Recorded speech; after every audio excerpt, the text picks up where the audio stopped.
Hello friends, Arvind study IQ में आप सभी का स्वागत है। तो आज से हम शुरू कर रहे हैं UP police constable Prestige set 2024। इसमें 4 भाग रहते हैं। पहला भाग आपका हो जाएगा हिंदी, दूसरा भाग जीएस, तीसरा भाग रीजनिंग और चौथा भाग मैथ का होता है। तो 4 ऑप्शन इसमें रहते हैं आपके लिए। और चारों भाग के लिए आपको एक पूरे पेपर को हल करने के लिए आपको जो समय दिया जाता है वह 2 घंटे का दिया जाता है। 2 घंटे में आपको 150 क्वेश्चन करने होते हैं। आपको इसके बाहर एक भी क्वेश्चन देखने को नहीं मिलेगा अगर आप हमारी प्रैक्टिस सेट पूरी लगा लेते हैं 30 हो। चलिए वीडियो को शुरू करते हैं फिर। निम्नलिखित तत्सम तद्भव शब्दों के युग्म में से कौन युग्म त्रुटिपूर्ण है? तो घृत का घी हो जाएगा, ऑप्शन बी गलत हो जाएगा इसका। यही इसका युग्म जो है ये त्रुटिपूर्ण है। ऊंटू का ऊंट नहीं होता है। त्वरित का तुरंत तुरंत हो जाएगा। तिक्त का तीता हो जाएगा।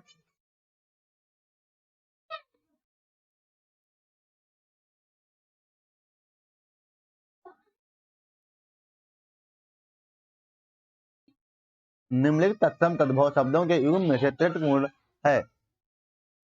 देख लेते हैं। गोमय का गोबर होता है, खीर का खीर होता है। तो इसका ऑप्शन ये गलत हो जाएगा, सी पर्यटक का पटरी नहीं होता है। डी सपत्नी का सौत होता है।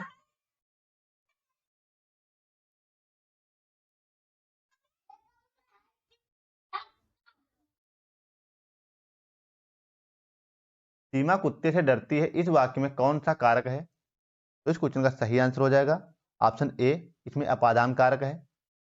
तो यहाँ पे से आया हुआ ये अपादान कारक है।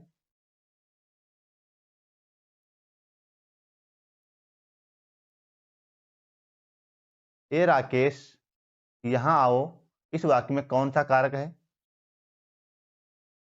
तो इस क्वेश्चन का सही आंसर हो जाएगा ऑप्शन बी, संबोधन कारक है।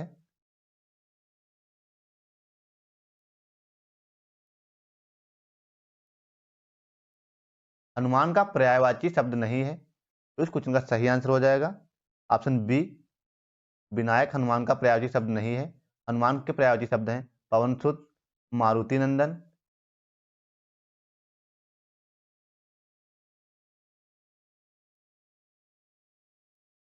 पक्षी का पर्यायवाची शब्द है। तो इस क्वेश्चन का सही आंसर हो जाएगा पक्षी का पर्यायवाची शब्द है बिहग।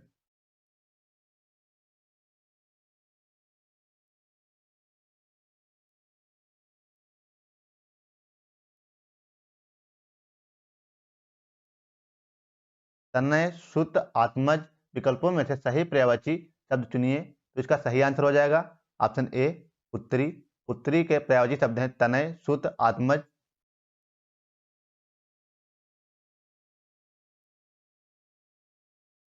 जब वाक्य में एक समान अधिकरण का प्रयोग होता है तो किस विराम चिन्ह का प्रयोग होता है? तो इस क्वेश्चन का सही आंसर हो जाएगा ऑप्शन बी, अर्धविराम का प्रयोग किया जाता है।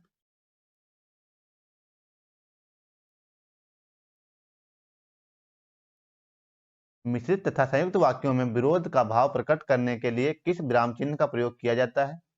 तो इस क्वेश्चन का सही आंसर हो जाएगा ऑप्शन ए, अर्धविराम चिन्ह का प्रयोग किया जाता है।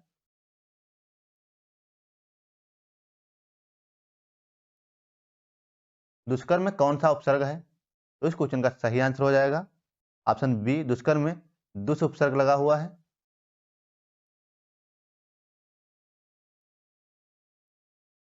निम्न में से किस उपसर्ग का अर्थ विशिष्ट या भिन्न है? तो इस क्वेश्चन का सही आंसर हो जाएगा ऑप्शन ए, विशिष्ट में विष उपसर्ग लगा हुआ है।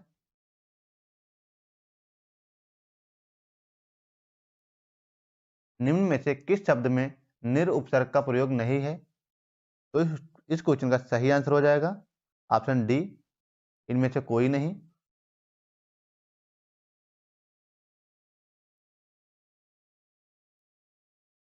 चौपाई में कौन सा उपसर्ग प्रयोग किया गया है?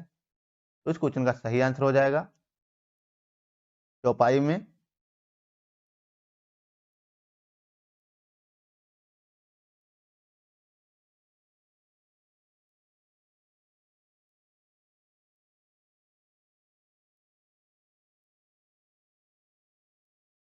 चौपाई में कौन सा उपसर्ग प्रयोग किया गया है?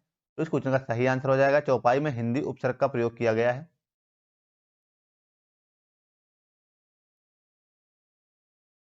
निम्नलिखित में से कौन सा वाक्य शुद्ध है? तो इस क्वेश्चन का सही आंसर हो जाएगा ऑप्शन सी, फलों का विक्रेता मुझे प्रतिदिन फल देता है, यह शुद्ध हो जाएगा। बाकी तीनों ऑप्शन गलत हैं। तुम्हारे से कोई काम नहीं हो सकता है, तो यह गलत है। नेताजी की मृत्यु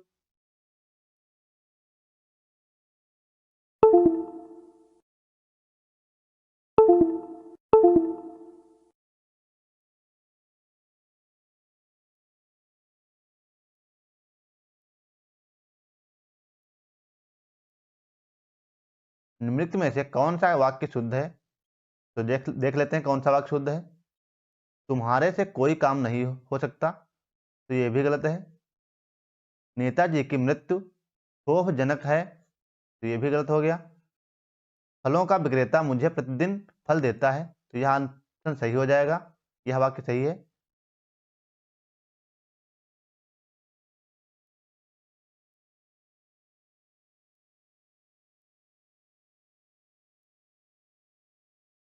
निम्नलिखित में से कौन सा वाक्य शुद्ध है?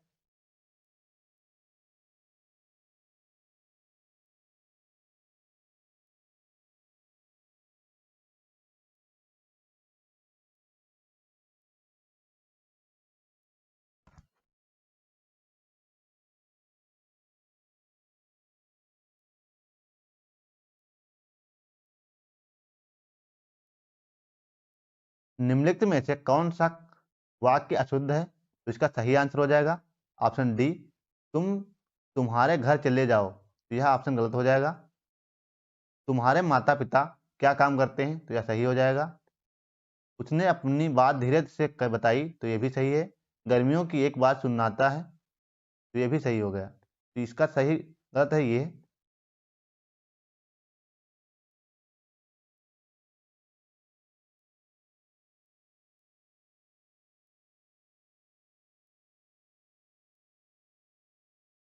निम्नलिखित में से कौन सा वाक्य अशुद्ध है? इसको देख लेते हैं। तुम्हारे माता पिता क्या काम करते हैं? यह सही हो जाएगा। उसने अपनी बात धीरे से बताई, तो यह भी सही हो जाएगा। गर्मियों की एक बात सुनाता हूँ, तो यह भी सही है। तुम तुम्हारे घर चले जाओ, तो यह गलत है, इसका यही आंसर हो जाएगा ऑप्शन डी।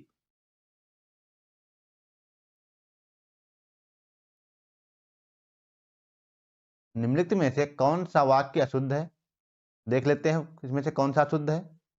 प्रत्यक्ष को प्रमाण में आवश्यकता नहीं होती, तो ये सही है। प्रत्यक्ष के प्रमाण की आवश्यकता नहीं होती, यह भी सही है। प्रत्यक्ष को प्रमाण की आवश्यकता नहीं होती है, तो इसका यह गलत हो जाएगा। प्रत्यक्ष को प्रमाण की साथ आवश्यकता नहीं होती है, तो ये भी सही हो जाएगा। तो अशुद्ध ऑप्शन जो है ऑप्शन सी है, यही इसका आंसर हो जाएगा।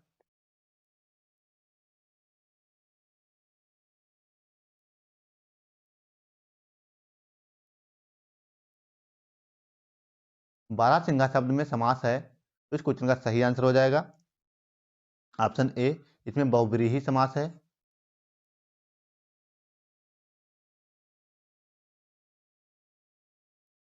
कर्मधारय समास का उदाहरण है, तो इस क्वेश्चन का सही आंसर हो जाएगा ऑप्शन सी, श्वेत पत्र।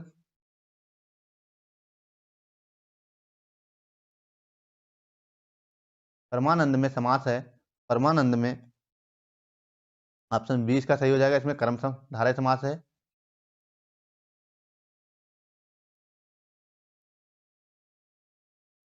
निम्नलिखित में से कौन सा समास नहीं है? तो इस क्वेश्चन का सही आंसर हो जाएगा ऑप्शन बी, कर्म कारक समास नहीं है। बाकी तीनों समास है, अव्ययीभाव समास है, द्वंद्व समास है और बहुव्रीहि समास है। इसका सही आंसर यही हो जाएगा, कर्म कारक समास नहीं है।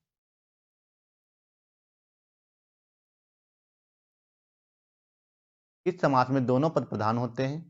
तो इस क्वेश्चन का सही आंसर हो जाएगा ऑप्शन सी, द्वंद्व समास में दोनों पद प्रधान होते हैं।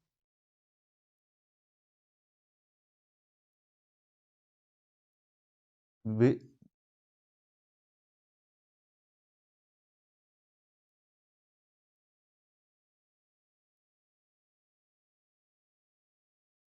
बीभत्स रस की स्थायी भाव है, तो इस क्वेश्चन का सही आंसर हो जाएगा ऑप्शन डी, इनमें से कोई नहीं।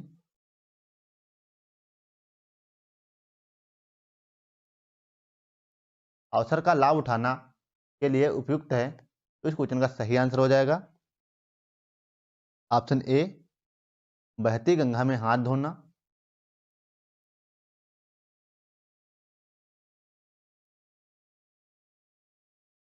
बाधा डालना मुहावरे का अर्थ है, तो इस क्वेश्चन का सही आंसर हो जाएगा ऑप्शन बी, रोड़ा अटकना अटकाना। अपना हाथ जगन्नाथ का अर्थ है, तो इस क्वेश्चन का सही आंसर हो जाएगा ऑप्शन सी, अपने आप से काम करना ही उपयुक्त होता है।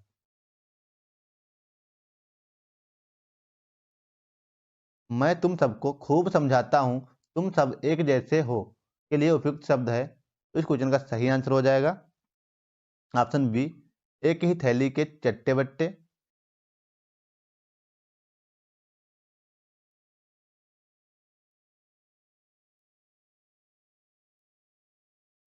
देख सुदामा की दीन दशा, करुणा करके करुणा निधि रोए, पानी परायत को हाथ छुओ नहीं, नयनन के जल से पग धोए। उपयुक्त पंक्तियों में कौन सा अलंकार है, तो इस क्वेश्चन का सही आंसर हो जाएगा ऑप्शन सी, इसमें अतिशयोक्त अलंकार है।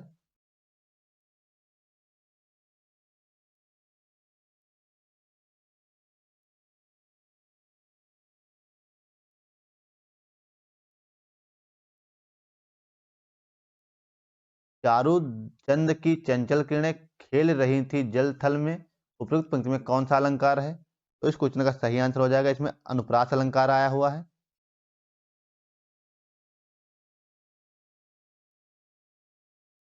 हृदय के वे भाव जो सुषुप्त अवस्था में पड़े होते हैं, विषय को देखकर आश्रय के दिन में जागृत होते हैं, कहलाते हैं, तो इस क्वेश्चन का सही आंसर हो जाएगा ऑप्शन ए, वह स्थायी भाव कहलाते हैं।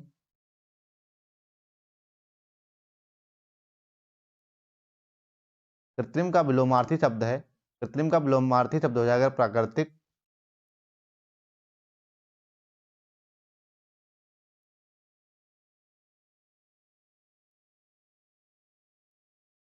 उद्धात का विलोमार्थी शब्द है, उद्धात का विलोमार्थी शब्द हो जाएगा ऑप्शन सी, अनुदात।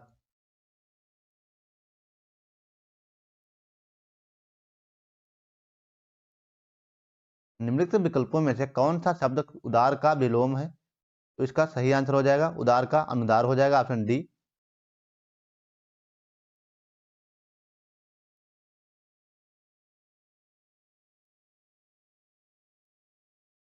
निम्नलिखित में से कौन सा शब्द गो का अर्थ नहीं है, तो इसका सही आंसर हो जाएगा गो का अर्थ गज नहीं है।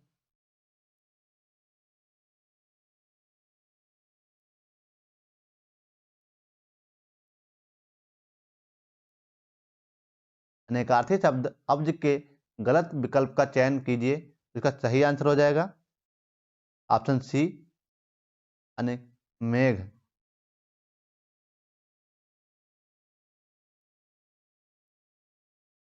निम्नलिखित शब्दों में से एक का अर्थ पतवार भी है, तो इसका सही आंसर हो जाएगा ऑप्शन बी, कर्ण का शब्द एक पतवार भी होता है। तो इस वीडियो में इतना ही। अगर वीडियो अच्छा लगा तो वीडियो को लाइक करें और चैनल को सब्सक्राइब करें, ताकि इसी प्रकार की जीके वीडियो आपको मिलते रहें। और मिलते हैं अपने नेक्स्ट वीडियो में, तब तक के लिए जय हिंद।